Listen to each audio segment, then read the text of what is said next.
আসসালামু আলাইকুম, this is Mohammad Hussain before you. দর্শক, ইংরেজিতে কথা বলা শেখার জন্য খুবই গুরুত্বপূর্ণ দুটি শব্দ বা ওয়ার্ডসকে নিয়ে আমি আপনাদের সাথে আজকে কথা বলবো।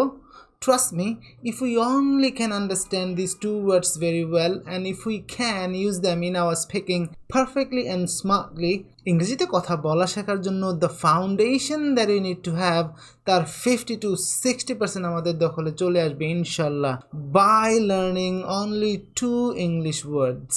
আর মজার ব্যাপার হচ্ছে এই শব্দ দুটোর হিন্ট পাওয়া যায় আমাদের প্রাণের দেশ বাংলাদেশ শব্দটির মধ্যে। অ্যান্ড দ্যাটস ওয়াই বাংলাদেশকে অন্তরে ধারণ করে ইংরেজিতে কথা বলা শেখার একটি ব্যতিক্রমধর্মী কোর্সের this is the first lesson.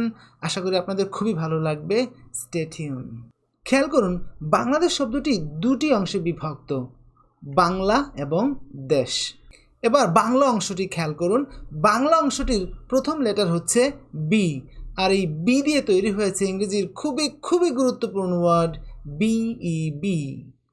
আমরা যদি ইংরেজিতে 100টি কথা বলি, এই 100টি কথার মধ্যে অ্যারাউন্ড 30% কথা আমরা কোনো না কোনোভাবে কোনো না কোনো ফর্মে এই বিকে ব্যবহার করে বলতে হয়। এবার দেশ অংশটি খেয়াল করুন, দেশ অংশটির প্রথম লেটার হচ্ছে ডি, আর এই ডি দিয়ে তৈরি হয়েছে ইংরেজির আরও একটি গুরুত্বপূর্ণ word D O do. To me, do is the boss of all the actions in English. ইংরেজিতে বলা 100টি কথার মধ্যে অ্যারাউন্ড 70% কথা আমরা কোনো না কোনোভাবে কোনো না কোনো ফর্মে এই ডুকে ব্যবহার করে বলতে হয়।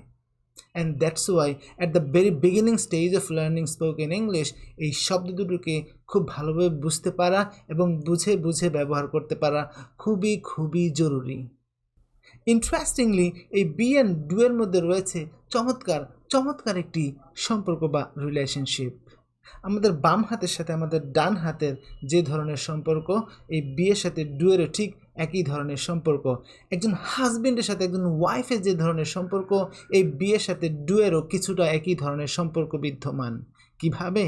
দেখুন, কিছু কাজ আছে আমরা শুধু বাম হাত দিয়ে করি, কিছু কাজ আছে আমরা শুধু ডান হাত দিয়ে করি, আবার কিছু কাজ আছে আমরা দুই হাত দিয়ে একসাথে করি। সংসারে কিছু কাজ আছে শুধু ওয়াইফ একা দেখাশোনা করে, আবার কিছু কাজ আছে হাজব্যান্ড একা দেখাশোনা করে, আবার কিছু কাজ থাকে দুইজনে একসাথে মিলেমিশে দেখাশোনা করতে হয়। Exactly the same thing is here between B and do.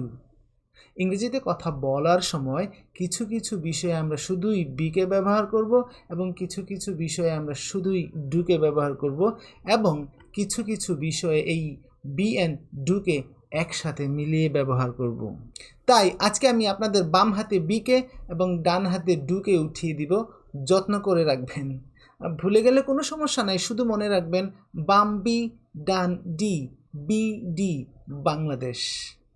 এখন আমাদের বাম হাতে যে 5টি আঙ্গুল রয়েছে, এই 5টি আঙ্গুলকে ধরে নিব 5টি সিচুয়েশনস বা পরিস্থিতি।